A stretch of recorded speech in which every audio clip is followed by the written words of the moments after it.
Doctor professor মুখ্য উপস্থিত হয়েছেন এই খালড়ার পূর্ণভূমি ये धाम घाघर बूढ़ी मंदिर को नमन करते हुए असंख्य क्रांतिकारियों को देने वाली इस आसनसोल कि आप सभी राष्ट्रवादी जनता जनार्दन का मैं हृदय से अभिनंदन करता हूं। मंच पर उपस्थित भारतीय जनता पार्टी के आसनसोल पार्लियामेंट्री कॉन्स्टिट्यूएंसी से प्रत्याशी पूर्व केंद्रीय मंत्री सम्मान्य श्री एस अहलुवालिया जी, जिलाध्यक्ष भारतीय जनता पार्टी श्री पप्पा चटर्जी जी, माननीय विधायक डॉक्टर अजय पोद्दार जी, श्री कृष्णेंदु मुखर्जी जी, जितेंद्र तिवारी जी, तापस राय जी, डॉक्टर विजय मुखर्जी जी, शेरजीत राय जी, भारतीय जनता पार्टी के सभी पदाधिकारीगण, आसनसोल की इस प्रतिष्ठित पार्लियामेंट्री कॉन्स्टिट्यूएंसी से जुड़े हुए सभी उपस्थित मेरे बहनों और भाइयों, आज मैं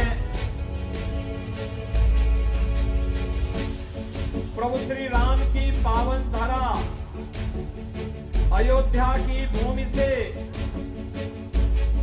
जगत जननी मां भगवती दुर्गा की इस पावन धरा को नमन करने के लिए और बंगाल के अपने भाइयों से अपील करने के लिए, विशेष अपील करने के लिए मैं यहां पर आया हूं। बहनों और भाइयों, बंगाल की परंपरा पर हर भारतवासी गौरव की अनुभूति करता है, लेकिन आज की जो परिस्थितियां बंगाल की हैं, हर भारतवासी उससे चिंतित भी है। भारत को राष्ट्रगान और राष्ट्रगीत देने वाला बंगाल, अनेक आध्यात्मिक गुरुओं को देने वाला बंगाल,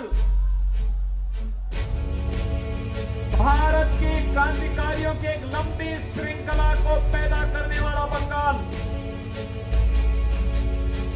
अनेक वैज्ञानिक और साहित्यकारों को जन्म देने वाला बंगाल आज हिंसा, अराजकता, भ्रष्टाचार की चपेट में आकर के क्यों लहूलुहान है? यह ज्वलंत प्रश्न जब देश की सर्वोच्च पंचायत के लिए हम चुनाव कर रहे हैं, तब बंगाल के हर जनता जनार्दन के सामने, हर मतदाता के सामने यह प्रश्न स्वतः ही उठना चाहिए।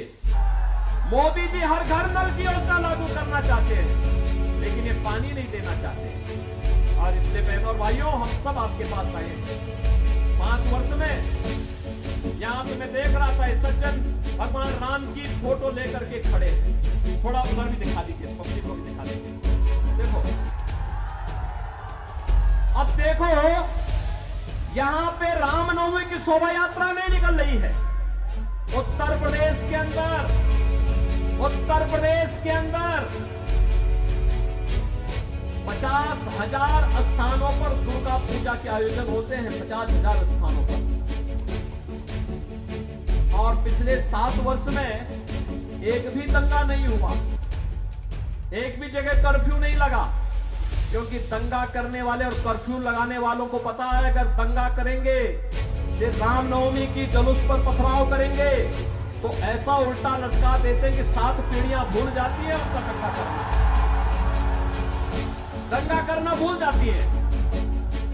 उनकी पूरी संपत्ति को फिर हम लोग अपने कब्जे में ले लेते हैं और उस कब्जे को गरीबों में बांट देते हैं, उस संपत्ति को गरीबों में बांट देते हैं। और अब तो आप देखते होंगे उत्तर प्रदेश में, आप देखते होंगे वहां जो बड़े बड़े माफिया थे, बड़े बड़े अपराधी थे, बहन और भाइयों, वे गले में तख्ती लटका करके चलते हैं, कहते हैं साहब जान बकस दो, एक बार जान बकस दो, हम लोग थैली लगा करके पेट भर देंगे, किसी गरीब और किसी व्यापारी और किसी बेटी की सुरक्षा में कोई सेंध नहीं लगाएंगे। बहन और भाइयों, यह कार्य केवल भाजपा कर सकती है, भाजपा कर सकती है। और इसीलिए मैं आया हूं, देखो ना, आपको एक शेर जैसा नेतृत्व चाहिए और एसएस अहलुवालिया जैसा नेतृत्व आपको यहां पर भारतीय जनता पार्टी ने दे दिया। बहन और भाइयों, जोरदार करतल ध्वनि से उनका स्वागत करिए अहलुवालिया जी का।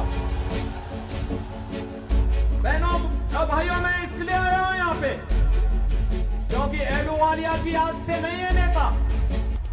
हम लोगों ने जब संसद में जाना प्रारंभ किया था, सार्वजनिक जीवन में हम लोग आए थे, तब भी वह देश के नेता थे और संसद में भी हम साथ साथ रहे।